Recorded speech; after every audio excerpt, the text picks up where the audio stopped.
He came in there and said CNN is completely biased to the left. They're lefties. They're completely against me. And my take on it was, in the beginning, he was wrong. CNN wasn't that way. I used to watch CNN all the time when I was at Fox.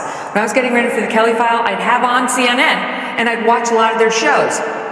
And I like a lot of the anchors over there. But my view is, CNN became the thing Trump said they were and they weren't, and now they are. Now they're indistinguishable from MSNBC. But you have to admit, it's very hard to cover a guy like Trump who does awful things. No. Oh, you do agree? No, I agree. Yes, of course. Okay. Well, then you're going to look left wing. No, because you're saying, you know totally what? wrong. I totally disagree with you. In a recent appearance on Real Time with Bill Maher, Megyn Kelly took on Maher and challenged several of his woke talking points, delivering a sharp critique that even appeared to sway the audience at times.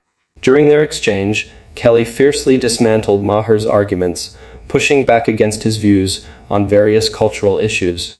Her forceful stance on topics like cancel culture and political correctness resonated with the audience to such an extent that Maher himself seemed to face resistance from his typically supportive crowd. Let's dive into this moment where Kelly's assertive rebuttals put Maher on the defensive, creating an unusual dynamic on his own show. So I've heard you say media is broken. What do you mean by that? Where do you go with that? I mean, you know it's true, right? Like, it just, yeah. The media is so messed up right now. Yes. It's disheartening to me. And I've felt this way for a long time. Not just since Trump. And I know, Trump's rhetoric is too strong, the enemy of people and all that. And I know why he says it. There are still amazing journalists out there doing great work, but the media is completely biased. And what's happened now, as I look biased at politically? Oh, 100%. Yes, they're biased. You work for Fox News. Oh, I think there's another side to the story. Of course, Bill, of course. But Fox News was born and did so well because it was the only voice offering the other side of the coin. And the rest of the media was biased toward the left. You know what the media is biased towards? Money. They're biased toward money and conflict because that's what sells. I don't think, like I was watching the Virginia rally this week. There was a gun rally. It was peaceful. And you could see how disappointed the media was that the Civil War didn't break out. Right, of course. That's what I think the media bias is, more than politics. No, because look, I think there was a liberal slant in the media even before Trump got in there, but he went in there and now, like, take CNN. He came in there and said CNN is completely biased to the left. They're lefties. They're completely against me. And my take on it was, in the beginning, he was wrong. CNN wasn't that way. I used to watch CNN all the time when I was at Fox. When I was getting ready for the Kelly File, I'd have on CNN and I'd watch a lot of their shows.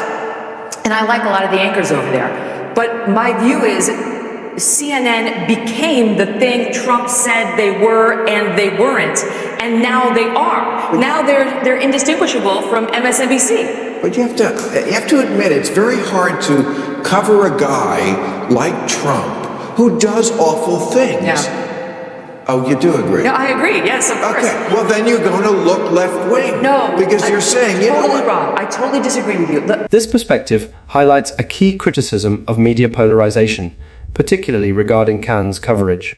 Although Megyn Kelly has often been critical of Trump, her recent comments on Real Time with Bill Maher pointed out that Cannes had, in some ways, evolved into what Trump had accused them of being, overly partisan and biased. This observation resonated with Maher's audience, who even applauded Kelly's point. Cannes and other major news outlets have increasingly polarized their coverage, particularly since Trump's rise to power. The notion is that they've learned they can boost viewership by exaggerating or lying about political figures, especially Trump, to make him look worse while propping up others like Joe Biden and Kamala Harris. This media tactic has become a profitable formula. The core issue at play here is audience capture, where media outlets, including Cannes, feel pressured to continue polarizing and sensationalizing stories because it guarantees higher ratings and more engagement. Once they saw how effective this strategy was during the Trump administration, they became locked in, continually needing to one-up themselves with even more extreme portrayals to maintain their viewership. So when Megyn Kelly challenges Bill Maher on this, The reaction from the audience suggests that even Maher's viewers are growing weary of this hyper-polarized media environment, even if he and Kelly don't agree on everything. The constant push to amplify narratives and polarize the public has taken its toll, and now many are starting to see the negative effects. When I was on doing the Kelly File, primetime, 9 p.m. on Fox News, he was attacking me for 9 months straight, right? Saying outrageous things. It took everything in me to go out on the set night after night and not make it personal and not have a vendetta against him and not be overly harsh on him because of what he was doing to me and my family. But I did it. It's doable. You just have to remember, it's not about you. Right. It's about the audience and the truth. So here, okay, and you know what? What's great is, I keep saying all year long, you can hate Trump, you can't hate the people who like him. I've heard you say that. We can disagree and still be friends. We have a lot in common. We were both shit-canned by major broadcast networks. I was shit-canned by ABC, you were shit-canned by NBC. Yeah. It's not the worst thing in the world that happens to you. And I tell you, when that happened to you, I was angry for you. Honestly, because this cancel culture, it's so funny. When they do polls, they find like 80 to 90% of the people in this country hate this shit. Yep. Even liberals hate this shit. That's right. This is one reason why Trump got elected. Because people hate political correctness so much that they'll even take it in the mouth of a werewolf like that when he's not politically correct. Because he's a fighter, and they say this is the package that comes in. Right. But when individual instances come up, everybody is so afraid to stand up. You even apologized for something that I didn't think was that awful. It's like, why can't you just say, okay, I was a little inartful about how I expressed that. My bad. I'm sorry. Move on with our lives. Instead of, no, you have to go away for all time. Well, who are these perfect people who have never made any mistake?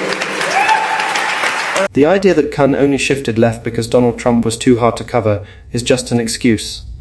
The reality, as Megyn Kelly pointed out during her appearance on Real Time with Bill Maher, is that it's more about profit and audience capture. While Maher argued that Trump's polarizing behavior forced networks like Khan to adjust, Kelly disagreed, saying that the shift has been largely driven by the pursuit of higher ratings. Whether there's a higher influence or financial incentive behind it, the trend towards sensationalism and polarization seems more about viewership than about any one political figure. Kelly, who is openly critical of Trump, still pushed back against Maher's claim, suggesting that Khan's direction wasn't forced by Trump, but rather a conscious choice by the network itself.